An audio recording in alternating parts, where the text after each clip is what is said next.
What if I told you that behind every Roman emperor stood, not just generals and gods, but boys, not soldiers, not scholars. Boys who danced, who bled, who broke in silence. This is not the story of marble and triumph. This is the story of silk used, not for beauty, but bondage.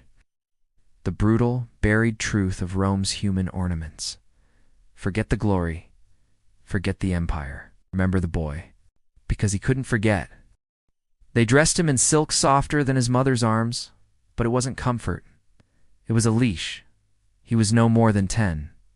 A farmer's son in the eastern province, is maybe Syria, maybe Cappadocia. His parents, starving under the weight of Rome's taxes, were given a choice: starve together or sell the prettiest thing they had. They chose silver, not for labor, not for education, for pleasure. The cart arrived before dawn. He was dragged away, screaming. Behind him, a mother wailed. A father turned away.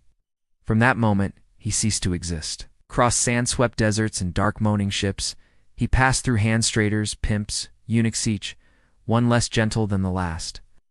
Markets smelled of sweat and rot. Boys like him were bathed in wine to mask their terror. Slavers gripped his chin, examined his teeth, his thighs, his eyes pricing his innocence by the hour. One word was whispered in every market he passed: Palatine, Rome. The Palatine Hill rose like a god's throne above the city. Here the rules changed. He was renamed, stripped of the only word his mother had whispered into his ear as she nursed him, his clothes torn away. His body perfumed and powdered. His mind scrubbed like marble.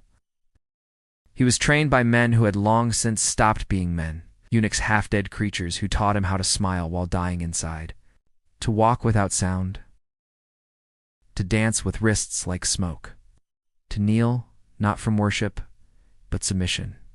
He was no longer a boy. He was an accessory. They called it the rite. The emperor summoned him by moonlight. Oil lamps flickered like dying stars. Silk curtains twisted like ghosts. The emperor reclined on lion furs, painted like a corpse. His laugh was wet. His breath smelled of fermented figs and something darker. They laughed, they drank. Others watched, senators, generals, foreign kings. He was told to dance. Danced, his feet bled in again. But he danced. He was 14. A jeweled hand motioned him forward, and when the music stopped, to board aristocrats. That night, he was conquered without armies. It would happen again. Days lost meaning. He measured time in bruises. Which side of his soul they crushed that day. They passed him around like an antique vase handled, admired, abused, to foreign dignitaries.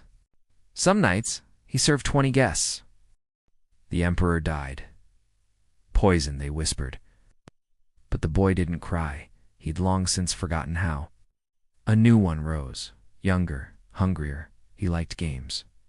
Worse games. Blood stained the marble. The concubine screamed until she didn't. The guard shrugged. The boy learned to smile while bleeding. He smiled when they joked about cutting out his tongue. He smiled when they said he was lucky to be in the emperor's court. He smiled when he forgot his real name. He hid behind pillars and prayed to gods who never listened. Rome rotted behind golden walls. Outside, rebellion, starvation, plague.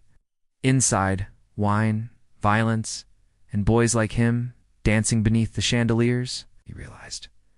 Empires don't fall from swords. They rot from what they hide in their basements. One night, the punishment went too far.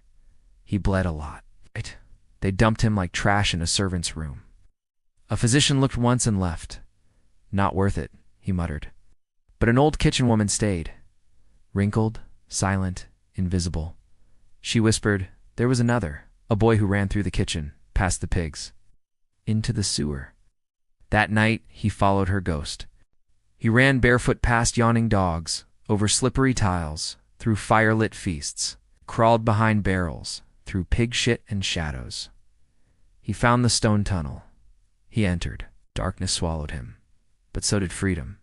He emerged miles away, smelling of death, but alive. A coastal village?